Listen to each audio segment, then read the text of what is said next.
નમસ્તે, મારું નામ રાઠવા આરતીબેન રતનભાઈ. હું માણગાવી પ્રાથમિક શાળા ધોરણ 2 માં અભ્યાસ કરું છું. આજે હું તમને સરસ મજાની વાર્તા કહીશ. પણ હું જ્યારે પણ તમને એમ હાથ કરું તો તમારે એક વાક્ય બોલવાનું છે કે શું તમે મારી માં છો? તો વાર્તા શરૂ કરીએ. તો વાર્તાનું નામ છે પ્યારું પીલું. એક નાનકડું ગામ હતું. તેમાં એક મરઘી રહેતી હતી. મરઘીએ એક દિવસ 5 ઈંડા મૂક્યા. તેમાંથી 4 ઈંડા ફૂટ્યા અને એક રહી ગયું. એની માં એના 4 બચ્ચાને લઈને ખોરાક શોધવા નીકળી. મરઘી જાય આગળ આગળ, બચ્ચા એની પાછળ પાછળ. થોડી વાર પછી એનામાં પણ હલચલ થવા લાગી. એમાં પણ એક સુંદર મજાનું નાનકડું પીલું નીકળ્યું. પીલું એમ જોઈ તેમ જોઈ પણ એની માં દેખાય નહીં. એની માને શોધવા જવાનું નક્કી કર્યું. એક તળાવમાં તો સુંદર મજાના કમળના ફૂલો ખીલેલા હતા. એના ઉપર પતંગિયાઓ ઉડતા હતા. એમાં એક માછલી પણ રહેતી હતી. પીલું માછલીને પૂછે, શું તમે મારી માં છો? માછલી કહે, ના પીલું, હું તારી માં નથી. તારી માં તો જમીન પર રહે છે, હું તો પાણીમાં રહું છું, માટે હું તારી માં નથી. પીલું તો ખૂબ નિરાશ થઈને આગળ ગયું. આગળથી એક ગાય ઘાસ ખાતી હતી. પીલું મનમાં વિચારે કે આ જમીન પર રહે છે, નક્કી આ જ મારી માં હશે. પીલું તો ગાયને પૂછે, શું તમે મારી માં છો? તો ગાય કહે, ના પીલું, હું તારી માં નથી.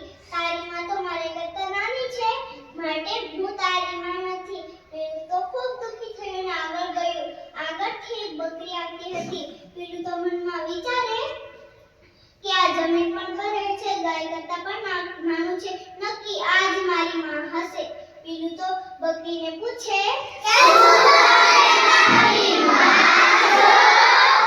તો બકરી કહે, ના પીલું, હું તારી માં નથી.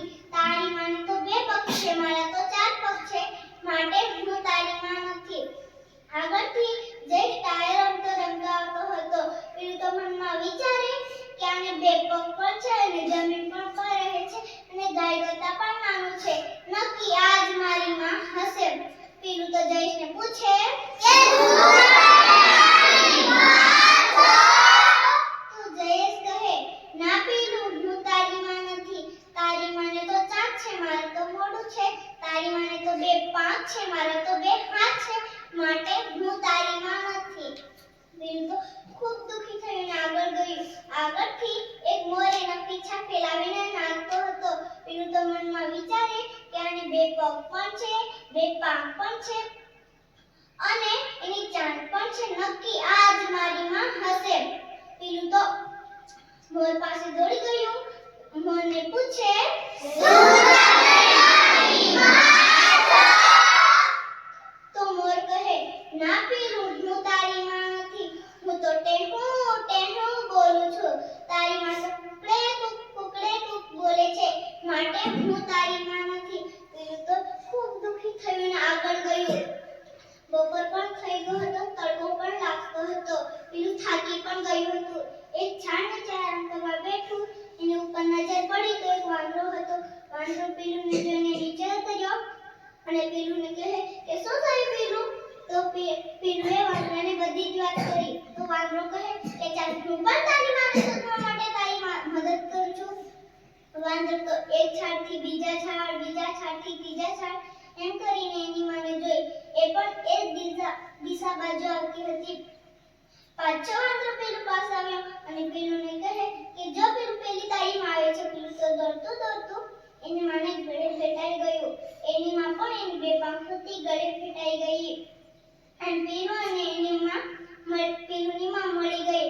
આ વાર્તા પરથી આપણને આપણી આસપાસના પ્રાણીઓ, પક્ષીઓ અને માણસો વિશે શારીરિક તફાવતને ઓળખી શકીએ છીએ. મારી વાત ખૂબ થેન્ક